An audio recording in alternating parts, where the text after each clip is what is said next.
नमस्कार, मैं हूं संगीता राय। पूर्वांचल एक्सप्रेस न्यूज के इस वेब पोर्टल में आपका स्वागत है।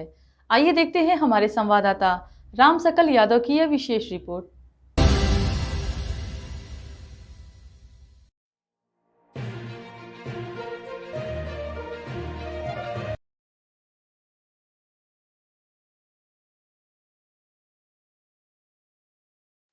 आजमगढ़ मुख्यमंत्री की अध्यक्षता में बृहस्पतिवार को कलेक्ट्रेट सभागार में आयोजित महत्वपूर्ण बैठक में सुबह सभा के राष्ट्रीय प्रमुख महासचिव डॉक्टर अरविंद राजभर भी शामिल हुए।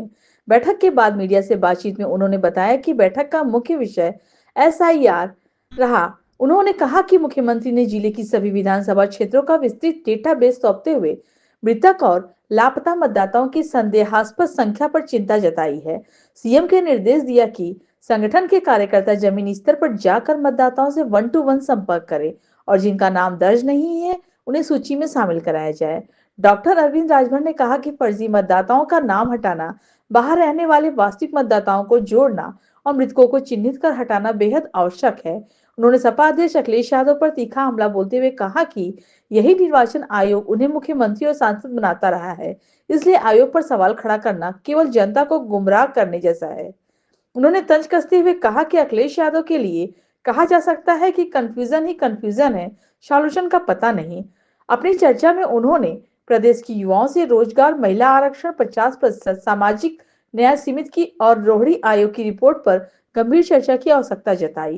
उन्होंने कहा कि अखिलेश यादव इस पर कभी भी चर्चा नहीं करते हैं, बल्कि इन सब मुद्दों को डाइवर्ट करने का प्रयास करते हैं। डॉक्टर अरविंद राजभर ने दावा किया कि सुबह सभा भाजपा के साथ केवल 2027 तक नहीं बल्कि 2047 तक रहेगी। वहीं बैठक बाहर निकलते हुए ऊर्जा मंत्री AK शर्मा ने कहा कि वर्तमान बिल राहत योजना से 4 लाख से अधिक उपभोक्ता लाभान्वित हो चुके हैं। पुराने बकाये पर 100% ब्याज माफी से ग्रामीणों को भारी राहत मिली है। स्मार्ट मीटर से जुड़े मामलों में जहां भी वास्तविक शिकायत मिलती है वहां चेक मीटर लगाकर समाधान कराया जा रहा है। उधर बलिया में के बांसडीह से विधायक केतकी सिंह ने बताया कि बैठक में मंडल के विकास कार्यों और SIR की प्रगति की समीक्षा की गई है। मुख्यमंत्री ने स्पष्ट निर्देश दिए हैं कि कार्यकर्ता क्षेत्र में जाकर मृतक मतदाताओं को सूची से हटाए और जीवित और लापता हुए मतदाताओं के घर जाकर पता करें और वास्तविक मतदाता को जोड़ना सुनिश्चित करें ताकि कोई भी वास्तविक वोटर सूची से बाहर न रह सके। SIR का मुद्दा था, लेकिन विकास कार्यों पर बात नहीं। क्या क्या बात नहीं? देखिए, अभी तो जो यह बैठक मूल तौर पर थी वो बैठक SIR पर ही था। जिस प्रकार से सरकार और हमारी निर्वाचन आयोग भी फर्जी मतदाताओं का उल्लेख निरंतर करती रही है और इसको देखते हुए माननीय मुख्यमंत्री जी ने प्रत्येक विधानसभा, इस मंडल के प्रत्येक विधानसभाओं का एक डेटाबेस हम लोगों को प्रोवाइड कराए हैं और जहां भी ऐसे मृतक मतदाता जो मृतक हो गए हैं उनकी संख्या थोड़ी डाउटफुल है। इसके साथ साथ जो लापता मतदाता हैं उनकी संख्या ज़्यादा है। तो उन्हीं सब चीज़ों को लेकर के माननीय मुख्यमंत्री जी ने ये कहा कि संगठन को निचले स्तर तक एक्टिव करने की आवश्यकता है, क्योंकि सरकार से बढ़ के संगठन होती है और संगठन पर के लोगों को निचले स्तर जाना चाहिए, 1 to 1 मतदाताओं से मिलना चाहिए, मिल करके जिनका नाम वोटर लिस्ट में दर्ज नहीं हो पाया उनका नाम दर्ज हो, जो मृतक हो गए हैं उनका भी चिन्हांकन हो कि ये सही है कि गलत है। इसके साथ साथ जिनका नाम, जो लापता मतदाता है उसके बावजूद उनका नाम अगर उसमें है तो उनको भी देखा जाए। जो यहाँ के मतदाता बाहर जाके रह रहे हैं उनको यहाँ बुला करके या उनसे कोऑर्डिनेट करके उनका भी नाम यहाँ दर्ज किया जाए ताकि यहाँ के मतदाता बन सके। आज आखिरी दिन है, तो क्या आखिरी दिन में कैसे जाएंगे एनडीए के लोग? आज आखिरी दिन नहीं है, अभी 14 दिन का समय बढ़ाया गया है, 25 तारीख तक का डेट पूरा है और हम आपके माध्यम से जनता से भी अपील करेंगे कि आपके पास अभी भरपूर समय है, बहुत कठिनाई इसमें नहीं है, बहुत इजी गोइंग है, बहुत आसानी से आपका नाम जुड़ सकता है, बहुत आसानी से आप चिन्हांकन भी कर सकते हैं। और मैं जनता से अपील करता हूं कि आपके इर्द गिर्द में अगर कोई फर्जी मतदाता हो जिसका उम्र न हुआ हो, वह भी मतदान करने के लिए रेडी है तो उसका भी चिन्हांकन किया जाए और फॉर्म 6, 7, 8 का प्रयोग करते हुए किसी का नाम जोड़ना है तो जोड़ा जाए, जिसका नाम हटाना हटाया जाए। विपक्ष लगातार SIR को लेकर सवाल उठाता रहा, कहा है कि भाजपा आज चुनाव आयोग को भाजपा आयोग बता रहा है। नहीं, देखिए, इसी चुनाव आयोग के माध्यम से माननीय अखिलेश यादव जी भी मुख्यमंत्री बने थे। इसी चुनाव आयोग के माध्यम से माननीय अखिलेश यादव जी के सबसे ज़्यादा सांसद भी हैं उत्तर प्रदेश में। इसी चुनाव आयोग के माध्यम से अखिलेश यादव जी भी जीते हैं, उनके पूरे परिवार के लोग भी जीते हैं। जिस PDA का वो बात करते हैं, परिवार डेवलपमेंट अथॉरिटी, उनको तो इस बात पर थोड़ी सी वो सोचना चाहिए था कि इलेक्शन कमीशन ऑफ इंडिया अपना काम कर रहा है, जनता अपना काम कर रही है, जनता को गुमराह करने का माननीय अखिलेश यादव जी प्रयास कर रहे हैं। मेरा बस ये सुझाव रहेगा, मेरा एक यह सुझाव भी है, मैं यह कह भी सकता हूं कि माननीय अखिलेश यादव जी को इस समय जनता से अपील करना चाहिए कि जहां भी जो हो अपना अपना नाम वोटर लिस्ट में दर्ज करावें। वो बात का विषय है, जब चुनाव आएगा तो कौन किसको वोट करेगा वो बात का विषय है। जिसकी विचारधारा सबसे अच्छी रहेगी, जो जिसका कार्य अच्छा रहेगा उसको मतदान करेगी।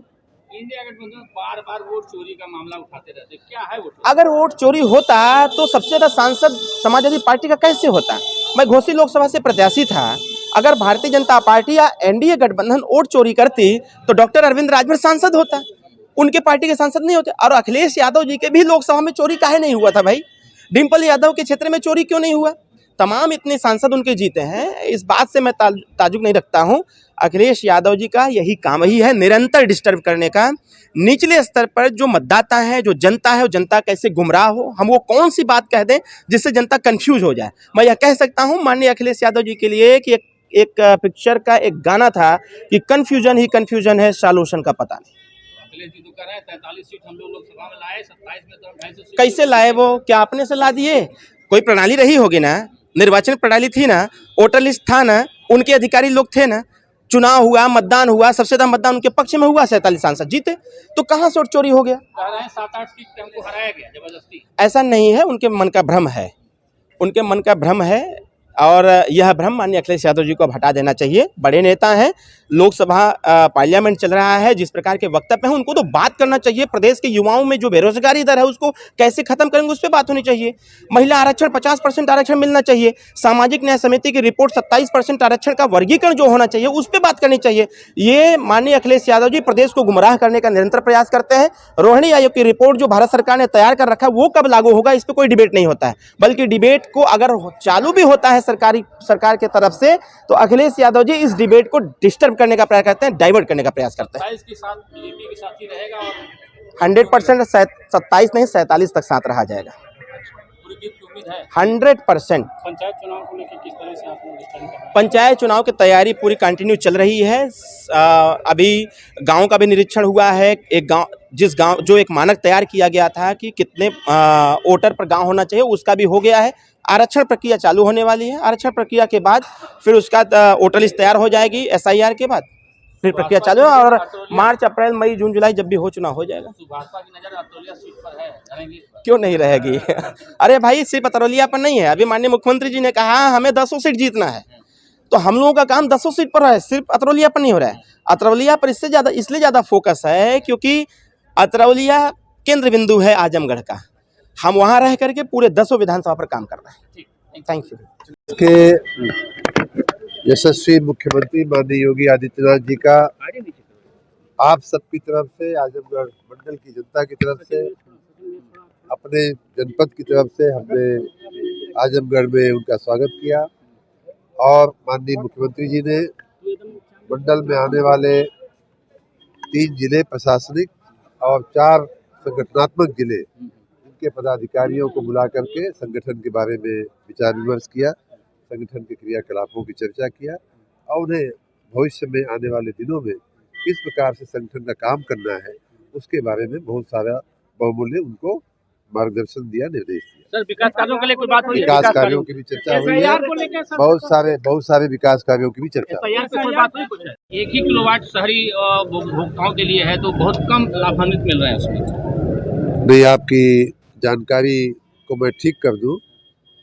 व्यवस्था ये है कि जो घरेलू उपभोक्ता हैं उनका 2 किलोवाट तक का और जो कमर्शियल उपभोक्ता हैं उनका 1 किलोवाट तक के भार पर ये छूट लागू पड़ती है और इसका लाखों उपभोक्ताओं ने अभी तक लाभ लिया है। कई जिलों में, कई कैंपों पे मैं स्वयं जा कर के देख चुका हूँ। लाखों का रुपए का बिल, और जो बिल ऐसे समय का बिल है 1992 का, 1998 का, 1997 का, 2001 का, लाखों रुपए का ग्रामीण उपभोक्ताओं का बिल है। उस समय का बिल है जब आपको भी मालूम है कि बिजली कितनी आती थी। तो पुरानी भाजपा के पहले की सरकारों ने आम आदमी को बिजली दिए बिना बिजली का बिल पकड़ाया है और उस पाप को धोने का काम हम लोग कर रहे हैं। वर्तमान में 1 दिसंबर से बहुत ही महत्वाकांक्षी बहुत ही कल्याणकारी योजना हमारी बिल राहत योजना चल रही है, जिसका अभी तक 4 लाख से ऊपर उपभोक्ताओं ने लाभ लिया है। और उनको मैं एक एक बिल एक एक व्यक्ति का मैंने निकाल करके पूरा हिसाब किताब मैंने देखा है कई जगहों पे जा कर के। हमने कहा भी है मीडिया में कि बहुत से लोगों को 2/3 से लेकर के 3/4 तक उनका बिल जो है माफ़ हो जा रहा है। और मैं मंत्री हूँ, मुझे कहना नहीं चाहिए इस बात को, लेकिन फिर भी कह रहा हूँ जनता को प्रेरित करने के लिए कि जिसका जितना ही पुराना बकाया है उसके ऊपर ब्याज उतना ही ज़्यादा चढ़ा हुआ है। और चूँकि 100 का 100% ब्याज माफ़ हुआ है, उनको उतनी ही ज़्यादा राहत मिल रही है। लाखों का बिल लोग कुछ हज़ार में भर करके बड़ी राहत की सांस ले रहे हैं। 20 साल 30 साल से जो बोझ उनके ऊपर सीने के ऊपर पड़ा हुआ था, उसको रफा दफा करने का ये बहुत ही सुनहरा अवसर है। अब सबसे मैं अपील करता हूँ कि इसी महीने इस योजना का लाभ लें। सर स्मार्ट मीटर को लेकर सर शिकायतें बहुत ज्यादा हैं, लेकिन कोई शिकायत नहीं है। जहाँ स्मार्ट मीटर जब जिस महीने में लगता है उसमें पिछले महीने का बिल जुड़ करके आता है, इसलिए थोड़ा कई बार ऊपर नीचे बिल दिखता है। और जहाँ भी वास्तविक शिकायत दिखती है वहाँ हम लोग चेक मीटर लगाने का प्रबंध करते हैं। आप अगर ऐसी कोई भी स्पेसिफिक केस आपके ध्यान में हो तो आप जरूर बताइएगा, हम उसमें चेक मीटर लगवा देंगे। मुख्यमंत्री जी ने क्या निर्देश दिया? देखिए, SIR की ऐसी विशेष चर्चा कोई नहीं हुई। वहाँ पर जो बात हुई, वो जो चर्चाएं हुई, वो विकास को लेकर हुई, कामों को लेकर हुई। और उसी में ही एक बात SIR को लेकर भी ये हुई कि हमें अपने अपने क्षेत्रों में देखना है, काम करना है, बस। तो क्या अधिकारी वहाँ बैठक में? तो कल जनप्रतिनिधि कौन था? नहीं, सिर्फ जनप्रतिनिधियों की बैठक थी और हमको अपना ये क्षेत्र का जो विकास कार्य था वो माननीय मुख्यमंत्री जी को बताना था और उनसे जो और काम हम अपने क्षेत्र में करा सकते थे उसके विषय पे चर्चा करनी थी। तो सर ने और क्या निर्देश दिया आप लोगों को किस तरह से एक्टिव रहने के लिए 27 के चुनाव को लेकर? जी बिल्कुल, उन्होंने कहा कि ज़्यादा से ज़्यादा आप अपने क्षेत्र में रहें और विकास कार्य करें। जो भी जनता की समस्या है उसको प्रायोरिटी पर आप सुने और सुनकर जो समाधान करने लायक वहाँ पे हो वो आप करें। अन्यथा आप लखनऊ आकर और मुख्यमंत्री कार्यालय पर भी बता सकते हैं और वहाँ भी समाधान हो सकता है। तो ये SIR पे कोई चर्चा नहीं, इसे ऐसी कोई विशेष SIR पर चर्चा नहीं हुई। बात पे ये भी हुआ कि सबको देख लेना है कि सारी जनता अपनी SIR के फॉर्म भी प्रॉपर्ली भरे। तो ये SIR प्रक्रिया चल रही है, उससे पार्टी संतुष्ट नजर आ रही है? मतलब जो अभी तक हो रहा है अधिकारियों का जो रवैया? अब देखिए, अधिकारी तो भाई चुनाव आयोग के अंतर्गत आते हैं, तो वो जो काम कर रहे होंगे वो तो इलेक्शन कमीशन जाने। पार्टी संगठन जो है वो लगा हुआ है, संगठन अपने हिसाब से जो काम करता है उसमें हम लोग अपना काम करते हैं। Thank you.